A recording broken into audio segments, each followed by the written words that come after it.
Votre matinale info sur Europe 1, Raphaël Duchemin. 7h16 sur Europe 1. Fallait-il convoquer le congrès à Versailles? Bonjour Jean-Christophe Lagarde. Bonjour. Merci d'être avec nous sur Europe 1, président de l'UDI. Vous êtes également député de Seine-Saint-Denis et coprésident du groupe UDI Agir et Indépendant à l'Assemblée.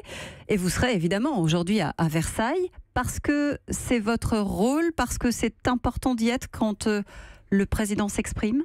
Écoutez, moi j'y suis pas allé l'an dernier parce qu'il s'exprimait la veille du discours de politique générale du Premier ministre et que je trouvais que c'était une vision trop présidentialiste, trop effaçant le gouvernement et même le Parlement. Mais cette fois vous y allez. À partir du moment où le chef de l'État veut en faire un rendez-vous annuel, posant le bilan de son année passée et essayant de dresser la perspective pour l'année suivante, il me semble normal que nous, parlementaires, nous venions à la fois l'entendre, mais lui répondre cet après-midi.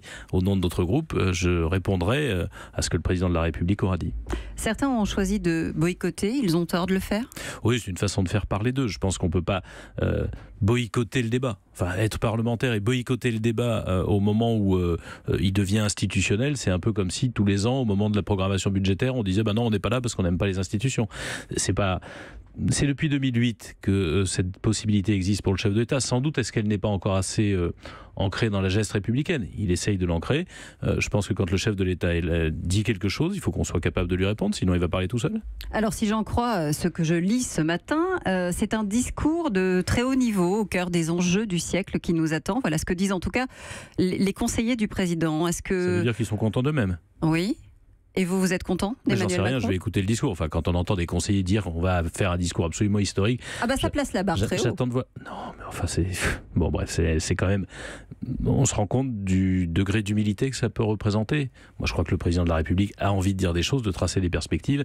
On n'est pas obligé de tresser les couronnes avant même qu'il ait prononcé un mot. Dites-moi, est-ce que le moment, lui, est bien choisi pour le faire?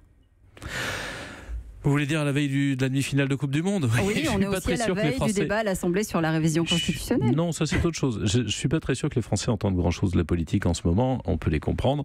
Et le débat sur la révision constitutionnelle demain n'est pas de même nature que ce qui, j'imagine, va être dit aujourd'hui. Il veut expliquer pourquoi il mène un certain nombre de réformes, dans quel sens il souhaite aller, au moment où tout le monde se rend bien compte que s'il y a eu des réformes profondes lors de la première année de son quinquennat, il y a une espèce de flou sur les objectifs, de trou d'air lié à deux choses. Aujourd'hui, la France, qui s'en sortait déjà bien, bénéficie de ces réformes, mais c'est l'histoire du premier de cordée. Est-ce que ça sert vraiment le milieu et la fin de la cordée? Aujourd'hui, les Français ne le voient pas et ne le ressentent pas.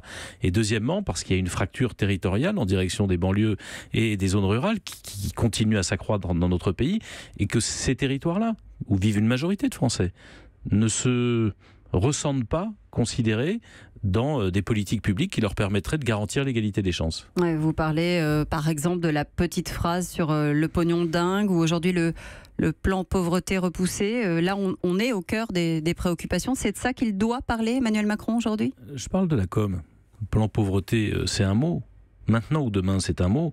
Je ne pense pas que les Français aient besoin d'un plan pauvreté. Ils ont simplement besoin, où qu'ils vivent en banlieue, dans les zones rurales ou dans les quartiers plus favorisés, d'avoir l'égalité républicaine, l'égalité à la capacité à améliorer sa vie. Ils ont besoin, en l'occurrence, de se sentir considérés, de se dire que s'il y a une partie de la France qui redémarre, tout le monde va en bénéficier. C'est pas une question de plan pauvreté, c'est une capacité de faire en sorte que, comme je le disais, toute la cordée bénéficie de ceux qui tirent la corde. Alors justement, Jean-Christophe Lagarde, vous êtes inquiet sur le sens de l'équité, de la justice, parce que c'est ce que vous avez dit. Vous avez dit... Moi, je suis d'accord sur à peu près 60% des choses que fait le gouvernement aujourd'hui. Ça fait partie des choses qui ne vous conviennent pas? Bien sûr, c'est ce que j'exprimerai cet après-midi. Le gouvernement, il a raison. Il met le paquet pour que les forces productives du pays redémarrent. On en a besoin. Si on est tous plus pauvres, ça n'ira mieux pour personne. Mais si les forces productives redémarrent, si on recrée de la richesse dans notre pays, tout le monde doit pouvoir en profiter. Et aujourd'hui, dans les politiques publiques mises en place, lorsque on renonce au plan banlieue pour rattraper les retards, ou plus exactement pour donner de l'égalité là où on concentre toutes les difficultés. Au plan banlieue. Vous considérez que c'est un renoncement? Évidemment, c'est le renoncement à une politique publique qui permet à ceux qui sont dans les quartiers où on concentre toute la pauvreté, ont besoin d'un peu plus, ils ont moins. Et il y a un gros mensonge là-dessus qui a été encore dénoncé récemment. On dit on a trop donné dans ces quartiers sans résultat. C'est pas vrai. Quand on additionne les fameux plans banlieue passée et l'argent donné normalement, il y a moins d'argent dans ces quartiers-là que ce qu'on donne dans les quartiers les plus favorisés. Donc il fallait suivre le plan Borloo de A à Z. Ce n'est pas ce que j'ai dit. Ils pouvaient choisir, mais renoncer, ce n'était pas un choix. Et surtout, c'est une façon de ne pas entendre ces 13 millions de Français qui vivent dans ces quartiers populaires. Mais il y a le même problème en direction des zones rurales, avec les mêmes difficultés à pouvoir accéder aux services publics, à pouvoir avoir une école qui a autant de chances de vous faire réussir qu'ailleurs, qui a une difficulté pour pouvoir aller au boulot, tout simplement, avec des transports qui se dégradent. Voilà la réalité. Et donc, moi, je suis pour que, évidemment, la France utilise ses meilleurs, utilise ses moteurs pour avancer, mais pour que ça fasse avancer tout le monde. Donc et aujourd'hui, il doit parler social aujourd'hui, absolument, Emmanuel Macron, pour être social. entendu. Il doit simplement dire qu'il n'y a pas que la France qui gagne qui sera prise en compte, que les autres aussi vont être pris en compte et qu'on va leur donner des chances de gagner. Une question d'actualité avec vous aussi ce matin, Jean-Christophe Lagarde. Le Rassemblement national, parti que dirige désormais Marine Le Pen, crie à l'assassinat politique ce matin. Le mot est fort, hein, c'est vrai.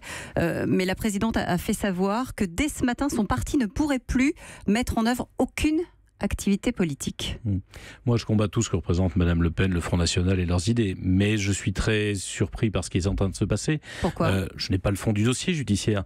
Mais enfin, de l'argent public. C'est de l'argent public lié aux élections et au choix des électeurs qu'elle reçoit chaque année. Qui devait venir dans les caisses. De l'argent public, elle va en recevoir tous les ans. Donc je ne comprends pas pourquoi les magistrats seraient obligés de saisir de l'argent maintenant, risquant effectivement de provoquer la boycott politique d'un parti politique que je combats, mais on ne doit pas le combattre comme ça, alors que si ils ont commis un délit, s'ils ont commis quelque chose qui va les faire condamner, il faut attendre la condamnation pour leur prendre l'argent. Qu'est-ce que c'est que cette condamnation préventive ? Je ne comprends pas bien. Donc vous dites c'est un geste politique ? Je pense que malheureusement, pour une fois, ils ont sans doute raison de protester, parce que si on devait leur prendre de l'argent, on peut le faire l'an prochain, l'année d'après, enfin bref, quand ils seront condamnés. Là, c'est une sorte de condamnation a priori. Je ne vois pas pourquoi cette précipitation. Merci Jean-Christophe Lagarde d'avoir été avec nous ce matin sur Europe 1 et à 8h15, notez-le. C'est le premier secrétaire du PS, Olivier Faure, qui sera mon invité. Europe 1.